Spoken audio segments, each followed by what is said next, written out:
Welcome to 1942.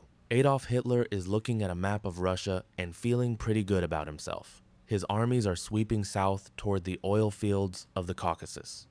But then his eyes wander over to a city sitting right on the Volga River, a city named Stalingrad.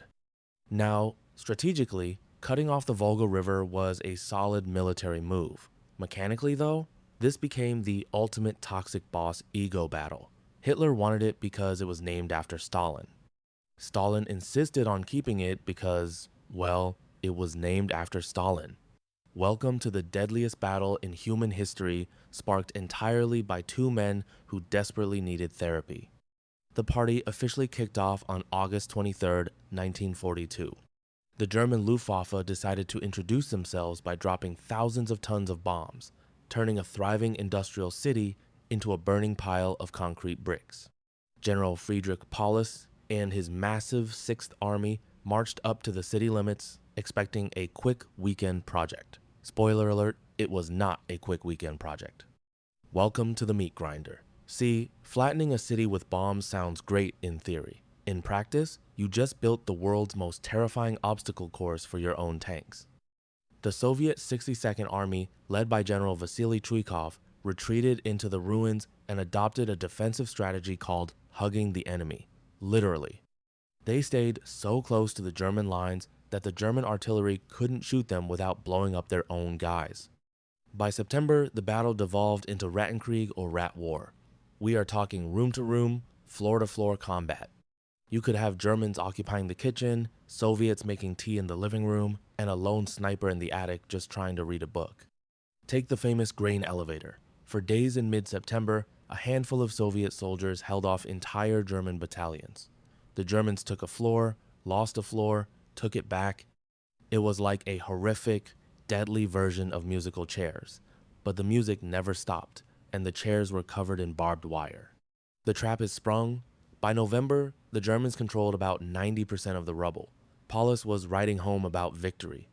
But while he was focusing on his 90%, the Soviet Red Army was playing chess. On November 19, 1942, the Soviets launched Operation Uranus. And no, internet, stop laughing, it's a serious planetary name for a devastating pincer movement. The Soviets didn't attack the elite German troops in the city. They smashed right through the under-equipped Romanian and Hungarian flanks outside the city.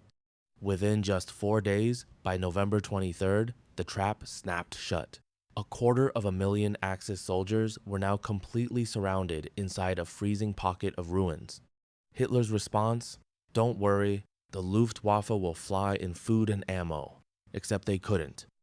Instead of the required 300 tons a day, they were lucky to drop a fraction of that.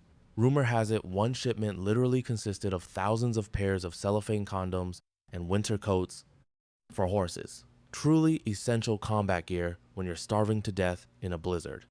General Winter enters the chat. Then came December and January. The Russian winter showed up and it brought zero mercy. Temperatures plummeted to minus 30 degrees. The German 6th Army went from an elite invasion force to frozen, starving ghosts. On January 31st, 1943, Hitler promoted Paulus to field marshal. Why? Because no German field marshal had ever surrendered alive.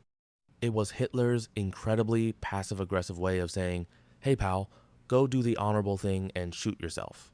Paulus took a look at his freezing, typhus-ridden men, looked at the promotion, and basically said, yeah, no thanks.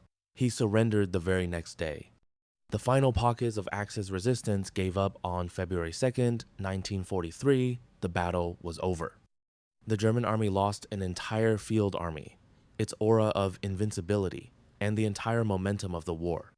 Stalingrad was the literal turning point of World War II, proving that in a battle of pure ego, nobody truly wins, but the guy with more winter coats loses slightly less. Thanks for watching, smash that subscribe button, and don't invade Russia in the winter. See ya!